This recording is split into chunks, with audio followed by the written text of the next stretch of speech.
Hi friends, 100% మీరు మాట్లాడతారు Nihali spoken English institute.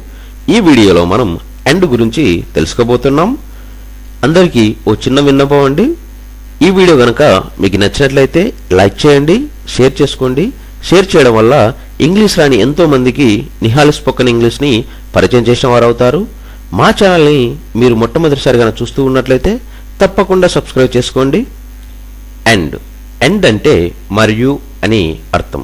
ఎండ్ను ఏ సందర్భంలో ఉపయోగిస్తాము అంటే మనం మాటల సందర్భాలలో మరియు అని చెప్పే సందర్భంలో మనం ఎండ్ను ఉపయోగిస్తాము.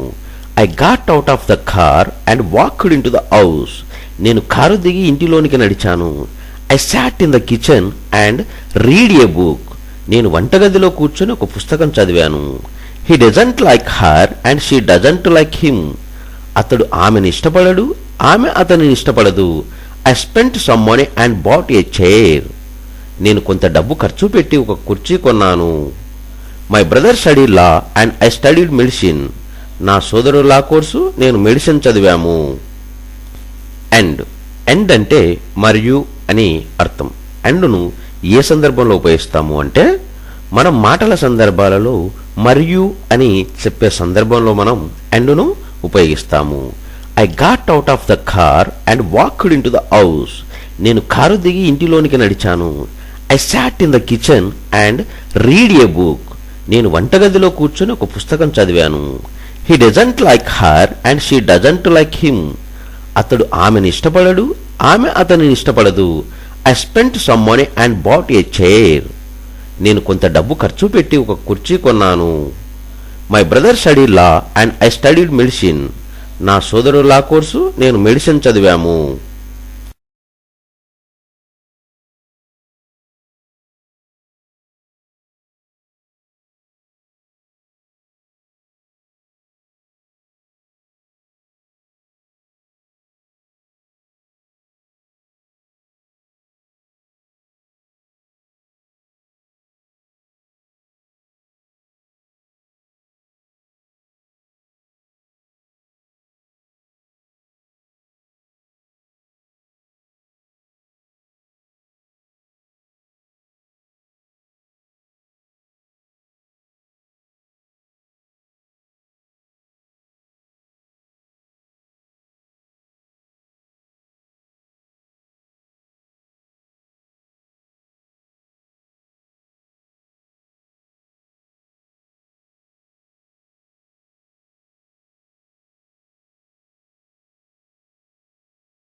హాయ్ ఫ్రెండ్స్, 100% మీరు మాట్లాడతారు నిహాలి స్పోకెన్ ఇంగ్లీష్ ఇన్స్టిట్యూట్.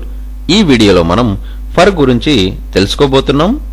ఈ వీడియో గనక మీకు నచ్చినట్లయితే లైక్ చేయండి, షేర్ చేసుకోండి. షేర్ చేసుకోవడం వల్ల ఎంతో మంది ఇంగ్లీష్ రాని వారికి నిహాలి స్పోకెన్ ఇంగ్లీష్ని పరిచయం చేసిన వారు అవుతారు. మా నిహాలి స్పోకెన్ ఇంగ్లీష్ని మీరు గనక మొదటిసారి చూస్తూ ఉన్నట్లయితే తప్పకుండా సబ్స్క్రైబ్ చేసుకోండి. ఫర్ అంటే కొరకు లేదా కోసం లేదా ఆ కారణంగా అని చెప్పవచ్చు. ఫర్ను ఏ సందర్భంలో ఉపయోగిస్తాము అంటే ఫర్ను మనం మాటల సందర్భాల్లో కొరకు లేదా కోసం లేదా ఆ కారణంగా అని చెప్పేటప్పుడు మనం ఫర్ను ఉపయోగిస్తాము. I believed her for surely she would not lie to me. ఆమె నాపై అబద్ధం చెప్పదని ఖచ్చితంగా నమ్ముతున్నాను. I must stay here for such is my duty. నాకు బాధ్యత ఉన్నందున ఖచ్చితంగా నేను ఇక్కడ ఉండాలి. I want to go home at once for I'm hungry. నాకు ఆకలిగా ఉండటం వల్ల నేను ఒకసారి ఇంటికి వెళ్ళాలి. He failed in the exam for he was lazy. అతడు సోమరితనం వల్ల పరీక్షలు తప్పినాడు. He can't come for he's sickness. అతడు అనారోగ్యం కారణంగా రాలేడు. ఫర్ అంటే కొరకు లేదా కోసం లేదా ఆ కారణంగా అని చెప్పవచ్చు. ఫర్ను ఏ సందర్భంలో ఉపయోగిస్తాము అంటే ఫర్ను మనం మాటల సందర్భాల్లో కొరకు లేదా కోసం లేదా ఆ కారణంగా అని చెప్పేటప్పుడు మనం ఫర్ను ఉపయోగిస్తాము. I believed her for surely she would not lie to me. ఆమె నాపై అబద్ధం చెప్పదని ఖచ్చితంగా నమ్ముతున్నాను. I must stay here for such is my duty. నాకు బాధ్యత ఉన్నందున ఖచ్చితంగా నేను ఇక్కడ ఉండాలి. I want to go home at once for I'm hungry. నాకు ఆకలిగా ఉండటం వల్ల నేను ఒకసారి ఇంటికి వెళ్ళాలి. He failed in the exam for he was lazy. అతడు సోమరితనం వల్ల పరీక్షలు తప్పినాడు. He can't come for his sickness. అతడు అనారోగ్య కారణంగా రాలేడు.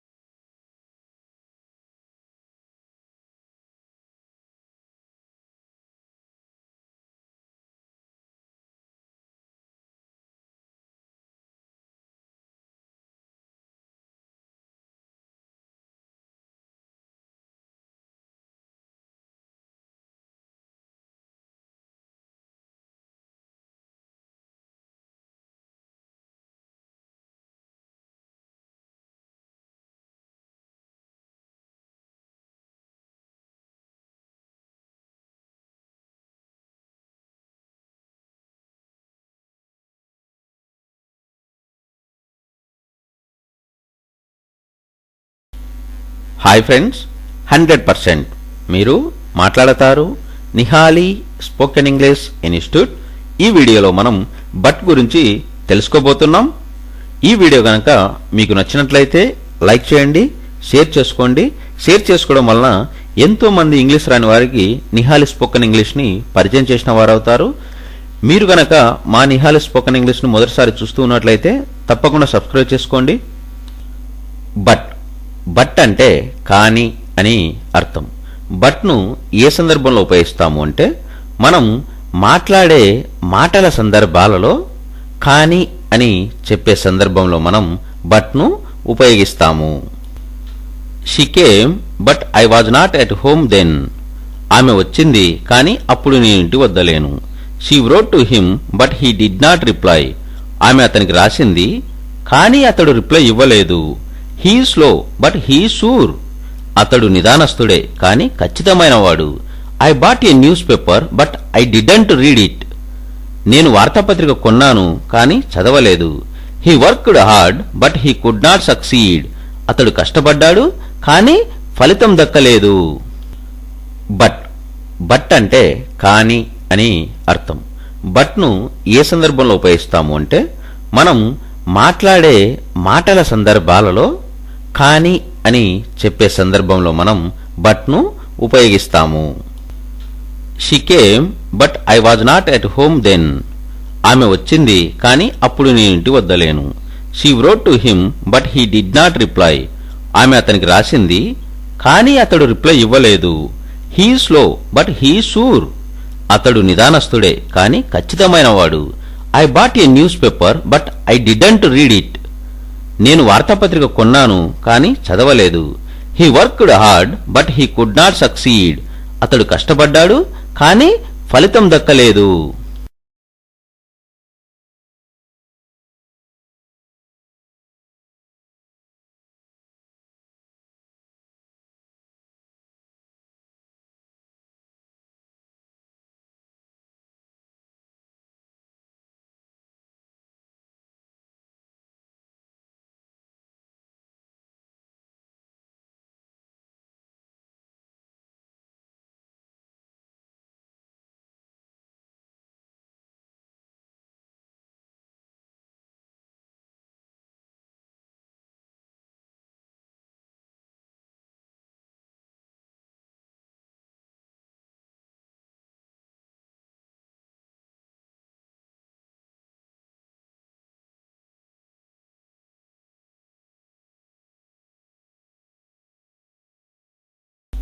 హాయ్ ఫ్రెండ్స్, 100% మీరు మాట్లాడతారు నిహాలి స్పోకెన్ ఇంగ్లీష్ ఇన్స్టిట్యూట్. ఈ వీడియోలో మనం ఆర్ గురించి తెలుసుకోబోతున్నాం. ఈ వీడియో కనుక మీకు నచ్చినట్లయితే లైక్ చేయండి, షేర్ చేసుకోండి. షేర్ చేసుకోవడం వలన ఎంతో మంది ఇంగ్లీష్ రాని వారికి నిహాలి స్పోకెన్ ఇంగ్లీష్ని పరిచయం చేసిన వారు అవుతారు. మీరు గనక మా నిహాలి స్పోకెన్ ఇంగ్లీష్ ఛానల్ని మొదటిసారి చూస్తూ ఉన్నట్లయితే తప్పకుండా సబ్స్క్రైబ్ చేసుకోండి. ఆర్ అంటే లేక అని అర్థం. ఆర్ను ఏ సందర్భంలో ఉపయోగిస్తాము అంటే మనం మాట్లాడే మాటల సందర్భాలలో లేక అని చెప్పే సందర్భంలో మనం ఆర్ను ఉపయోగిస్తాము. Are you coming or not? నీవు వస్తున్నావా లేదా? He can't read or write? అతడు చదవలేడు రాయలేడు. Give me pen or pencil? Pen కానీ పెన్సిల్ కానీ ఇవ్వు. You can have tea or coffee? నీవు టీ గాని కాఫీ గాని తీసుకోవచ్చు. Is your sister older or younger than you? నీ సోదరి నీకంటే పెద్దదా చిన్నదా? ఆర్ ఆర్ అంటే లేక అని అర్థం. ఆర్ను ఏ సందర్భంలో ఉపయోగిస్తాము అంటే మనం మాట్లాడే మాటల సందర్భాలలో లేక అని చెప్పే సందర్భంలో మనం ఆర్ను ఉపయోగిస్తాము. Are you coming or not? నీవు వస్తున్నావా లేదా? He can't read or write? అతడు చదవలేడు రాయలేడు. Give me pen or pencil? Pen కానీ పెన్సిల్ కానీ ఇవ్వు. You can have tea or coffee? నీవు టీ గాని కాఫీ గాని తీసుకోవచ్చు. Is your sister older or younger than you? నీ సోదరి నీకంటే పెద్దదా చిన్నదా?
హాయ్ ఫ్రెండ్స్, 100% మీరు మాట్లాడతారు. నిహాలి స్పోకెన్ ఇంగ్లీష్ ఇన్స్టిట్యూట్ ఈ వీడియోలో మనం సో గురించి తెలుసుకోబోతున్నాం. ఈ వీడియో గనక మీకు నచ్చినట్లయితే లైక్ చేయండి, షేర్ చేసుకోండి. షేర్ చేసుకోవడం వలన ఎంతోమంది ఇంగ్లీష్ రాని వారికి నిహాలి స్పోకెన్ ఇంగ్లీష్ని పరిచయం చేసిన వారు అవుతారు. మీరు గనక మా నిహాలి స్పోకెన్ ఇంగ్లీష్ని మొదటిసారి చూస్తూ ఉన్నట్లయితే తప్పకుండా సబ్స్క్రైబ్ చేసుకోండి. సో సో అంటే అందువలన అని అర్థం. సోని ఏ సందర్భంలో ఉపయోగిస్తాము అంటే మనం మాట్లాడే మాటల సందర్భాలలో అందువలన అని చెప్పే సందర్భంలో మనం సోని ఉపయోగిస్తాము. She is good so everyone likes her. ఆమె మంచి వ్యక్తి కాబట్టి ఆమెనందరూ అభిమానిస్తారు. He is very busy so it is difficult to meet him. అతడు చాలా బిజీగా ఉన్నందున అతన్ని కలవడం కష్టం. It was very cold so we didn't go out. చాలా చలిగా ఉన్నందున మేం బయట వెళ్ళలేదు. The water wasn't clean so we didn't go swimming. నీరు పరిశుభ్రంగా లేనందున మేము ఈతకు వెళ్ళలేదు. My bike is trouble so I took it to the mechanic. నా బైకు చెడిపోయినందున మెకానిక్ దగ్గరికి తీసుకువెళ్ళా. సో సో అంటే అందువలన అని అర్థం. సోని ఏ సందర్భంలో ఉపయోగిస్తాము అంటే మనం మాట్లాడే మాటల సందర్భాలలో అందువలన అని చెప్పే సందర్భంలో మనం సోని ఉపయోగిస్తాము. She is good so everyone likes her. ఆమె మంచి వ్యక్తి కాబట్టి ఆమెనందరూ అభిమానిస్తారు. He is very busy so it is difficult to meet him. అతడు చాలా బిజీగా ఉన్నందున అతన్ని కలవడం కష్టం. It was very cold so we didn't go out. చాలా చలిగా ఉన్నందున మేం బయట వెళ్ళలేదు. The water wasn't clean so we didn't go swimming. నీరు పరిశుభ్రంగా లేనందున మేము ఈతకు వెళ్ళలేదు. My bike is trouble so I took it to the mechanic. నా బైకు చెడిపోయినందున మెకానిక్ దగ్గరికి తీసుకువెళ్ళా.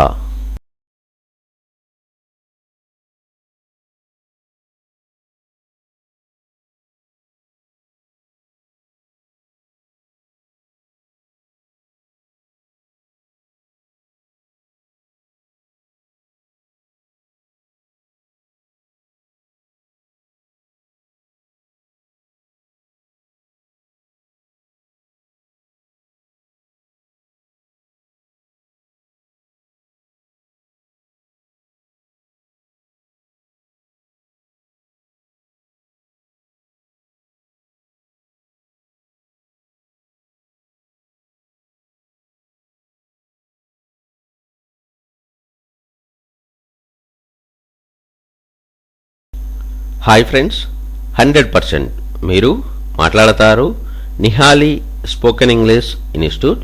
ఈ వీడియోలో మనం ఎట్ గురించి తెలుసుకోబోతున్నాం. ఈ వీడియో గనక మీకు నచ్చినట్లయితే లైక్ చేయండి, షేర్ చేసుకోండి. షేర్ చేసుకోవడం వలన ఎంతో మంది ఇంగ్లీష్ రాని వారికి నిహాలి స్పోకెన్ ఇంగ్లీష్ని పరిచయం చేసిన వారు అవుతారు. మీరు గనక మా నిహాలి స్పోకెన్ ఇంగ్లీష్ ఛానల్ని మొదటిసారి చూస్తున్నట్లయితే తప్పకుండా సబ్స్క్రైబ్ చేసుకోండి. ఎట్ ఎట్ అంటే ఇంకా అని అర్థం. ఎట్ను ఏ సందర్భంలో ఉపయోగిస్తాము అంటే మనం మాట్లాడే మాటల సందర్భాలలో ఇంకా అని చెప్పే సందర్భంలో మనం ఎట్టును ఉపయోగిస్తాము. I didn't receive a letter from him yet. అతని నుండి నేను ఇంకా ఉత్తరం తీసుకోలేదు. I told him to get out yet he stands there. వాడిని వెళ్ళిపోమన్నా ఇంకా అక్కడే నిలబడున్నాడు. Though he slay me yet I will trust him. అతడు నన్ను చంపినా ఇంకా నేను అతన్ని నమ్ముతాను. I gave him 1000 rupees and yet he is not happy. నేను అతనికి 1000 రూపాయలు ఇచ్చిన వాడికి సంతృప్తి లేదు. It is a small car at its surprisingly spacious. అది చిన్న కారు అయినా ఆశ్చర్యపరిచే విశాలమైనది. ఎట్ ఎట్ అంటే ఇంకా అని అర్థం. ఎట్ను ఏ సందర్భంలో ఉపయోగిస్తాము అంటే మనం మాట్లాడే మాటల సందర్భాలలో ఇంకా అని చెప్పే సందర్భంలో మనం ఎట్టును ఉపయోగిస్తాము. I didn't receive a letter from him yet. అతని నుండి నేను ఇంకా ఉత్తరం తీసుకోలేదు. I told him to get out yet he stands there. వాడిని వెళ్ళిపోమన్నా ఇంకా అక్కడే నిలబడున్నాడు. Though he slay me yet I will trust him. అతడు నన్ను చంపినా ఇంకా నేను అతన్ని నమ్ముతాను. I gave him 1000 rupees and yet he is not happy. నేను అతనికి 1000 రూపాయలు ఇచ్చిన వాడికి సంతృప్తి లేదు. It is a small car at its surprisingly spacious. అది చిన్న కారు అయినా ఆశ్చర్యపరిచే విశాలమైనది.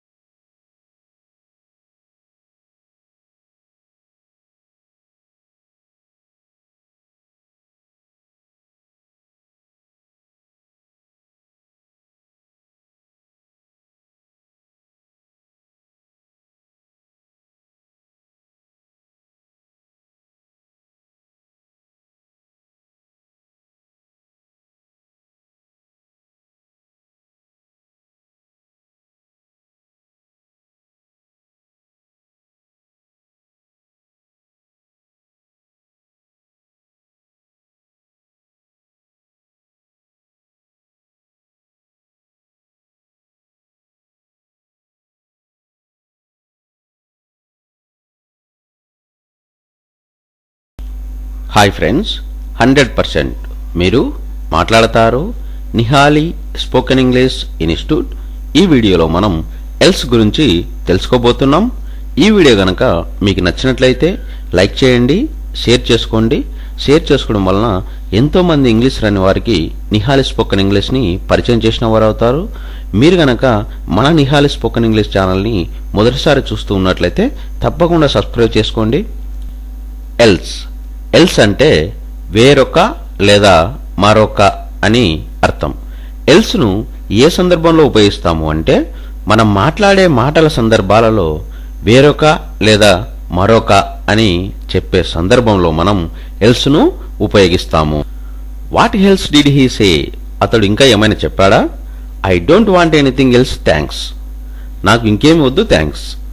Someone else was there besides him. అతడితో పాటు ఇంకా ఎవరో ఉన్నారక్కడ. Would you like anything else. ఇంకా ఏమైనా కావాలా. I don't know much else about his life. అతని గురించి నాకు ఇంకేమీ ఎక్కువ తెలియదు. ఎల్స్ ఎల్స్ అంటే వేరొక లేదా మరొక అని అర్థం. ఎల్స్ను ఏ సందర్భంలో ఉపయోగిస్తాము అంటే మనం మాట్లాడే మాటల సందర్భాలలో వేరొక లేదా మరొక అని చెప్పే సందర్భంలో మనం ఎల్స్ను ఉపయోగిస్తాము. What else did he say. అతడు ఇంకా ఏమైనా చెప్పాడా. I don't want anything else thanks. నాకు ఇంకేమి వద్దు thanks. Someone else was there besides him. అతడితో పాటు ఇంకా ఎవరో ఉన్నారక్కడ. Would you like anything else. ఇంకా ఏమైనా కావాలా. I don't know much else about his life. అతని గురించి నాకు ఇంకేమీ ఎక్కువ తెలియదు.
హాయ్ ఫ్రెండ్స్, 100% మీరు మాట్లాడతారు నిహాలి స్పోకెన్ ఇంగ్లీష్ ఇన్స్టిట్యూట్. ఈ వీడియోలో మనం ఆర్ఎల్స్ గురించి తెలుసుకోబోతున్నాం. ఈ వీడియో గనక మీకు నచ్చినట్లయితే లైక్ చేయండి, షేర్ చేసుకోండి. షేర్ చేసుకోవడం వలన ఎంతోమంది ఇంగ్లీష్ రాని వారికి నిహాలి స్పోకెన్ ఇంగ్లీష్ని పరిచయం చేసిన వారు అవుతారు. మీరు గనక మన నిహాలి స్పోకెన్ ఇంగ్లీష్ ఛానల్ని మొదటిసారి చూస్తున్నట్లయితే తప్పకుండా సబ్స్క్రైబ్ చేసుకోండి. ఆర్ఎల్స్ అంటే లేకపోతే అని అర్థం. ఆర్ఎల్స్ను ఏ సందర్భంలో ఉపయోగిస్తాము అంటే మనం మాట్లాడే మాటల సందర్భాలలో లేకపోతే అని చెప్పే సందర్భంలో మనం ఆర్ఎల్స్ను ఉపయోగిస్తాము. జస్ట్ షటప్ ఆర్ఎల్స్, నోర్ముయి లేకపోతే. హరియప్ ఆర్ఎల్స్ యూ విల్ బి లేట్, తొందరగా నడు లేకపోతే లేట్ అవుతుంది. Come exactly at 10 daily or else you will lose your job, రోజు 10ంటికి రావాలి లేకపోతే నీ ఉద్యోగం పోతుంది. Let's go or else we will miss the train, త్వరగా వెళ్దాం లేకుంటే ట్రైన్ అందుకోలేము. He must not be late or else he will miss the train, అతడు ఆలస్యం చేయకూడదు లేకపోతే ట్రైన్ దొరకదు. ఆర్ఎల్స్ అంటే లేకపోతే అని అర్థం. ఆర్ఎల్స్ను ఏ సందర్భంలో ఉపయోగిస్తాము అంటే మనం మాట్లాడే మాటల సందర్భాలలో లేకపోతే అని చెప్పే సందర్భంలో మనం ఆర్ఎల్స్ను ఉపయోగిస్తాము. జస్ట్ షటప్ ఆర్ఎల్స్, నోర్ముయి లేకపోతే. హరియప్ ఆర్ఎల్స్ యూ విల్ బి లేట్, తొందరగా నడు లేకపోతే లేట్ అవుతుంది. Come exactly at 10 daily or else you will lose your job, రోజు 10ంటికి రావాలి లేకపోతే నీ ఉద్యోగం పోతుంది. Let's go or else we will miss the train, త్వరగా వెళ్దాం లేకుంటే ట్రైన్ అందుకోలేము. He must not be late or else he will miss the train, అతడు ఆలస్యం చేయకూడదు లేకపోతే ట్రైన్ దొరకదు.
హాయ్ ఫ్రెండ్స్, 100% మీరు మాట్లాడతారు నిహాలి స్పోకెన్ ఇంగ్లీష్ ఇన్స్టిట్యూట్. ఈ వీడియోలో మనం అదర్వైజ్ గురించి తెలుసుకోబోతున్నాం. ఈ వీడియో గనక మీకు నచ్చినట్లయితే లైక్ చేయండి, షేర్ చేసుకోండి. షేర్ చేసుకోవడం వలన ఎంతోమంది ఇంగ్లీష్ రాని వారికి నిహాలి స్పోకెన్ ఇంగ్లీష్ని పరిచయం చేసిన వారు అవుతారు. మీరు గనక మన నిహాలి స్పోకెన్ ఇంగ్లీష్ ఛానల్ని మొదటిసారి చూస్తూ ఉన్నట్లయితే తప్పకుండా సబ్స్క్రైబ్ చేసుకోండి. అదర్వైజ్ అంటే కాకపోతే లేదా లేకపోతే అని అర్థం. అదర్వైజ్ను ఏ సందర్భంలో ఉపయోగిస్తాము అంటే మనం మాట్లాడే మాటల సందర్భాలలో కాకపోతే లేదా లేకపోతే అని చెప్పే సందర్భంలో మనం అదర్వైజ్ను ఉపయోగిస్తాము. Follow the rules otherwise you will be in trouble, నిబంధనలను పాటించు లేకపోతే సమస్యల్లో పడతావు. You must not repeat this otherwise you will be dismissed, నీవు ఇది మరలా చేయొద్దు లేకుంటే నీవు తొలగించబడతావు. Work hard otherwise you won't pass the examination, కష్టపడి చదువు లేకపోతే పరీక్ష పాస్ కాలేవు. We must be early otherwise we won't get a seat, మనం ముందే ఉండాలి లేకపోతే మనకు సీటు దొరకదు. Walk quickly otherwise you will not overtake him, త్వరగా నడు లేకపోతే నీవు అతనిని మించిపోలేవు. అదర్వైజ్ అంటే కాకపోతే లేదా లేకపోతే అని అర్థం. అదర్వైజ్ను ఏ సందర్భంలో ఉపయోగిస్తాము అంటే మనం మాట్లాడే మాటల సందర్భాలలో కాకపోతే లేదా లేకపోతే అని చెప్పే సందర్భంలో మనం అదర్వైజ్ను ఉపయోగిస్తాము. Follow the rules otherwise you will be in trouble. నిబంధనలను పాటించు, లేకపోతే సమస్యల్లో పడతావు. You must not repeat this otherwise you will be dismissed. నీవు ఇది మరలా చేయొద్దు, లేకుంటే నీవు తొలగించబడతావు. Work hard otherwise you won't pass the examination. కష్టపడి చదువు, లేకపోతే పరీక్ష పాస్ కాలేవు. We must be early otherwise we won't get a seat. మనం ముందే ఉండాలి, లేకపోతే మనకు సీటు దొరకదు. Walk quickly otherwise you will not overtake him. త్వరగా నడు, లేకపోతే నీవు అతనిని మించిపోలేవు.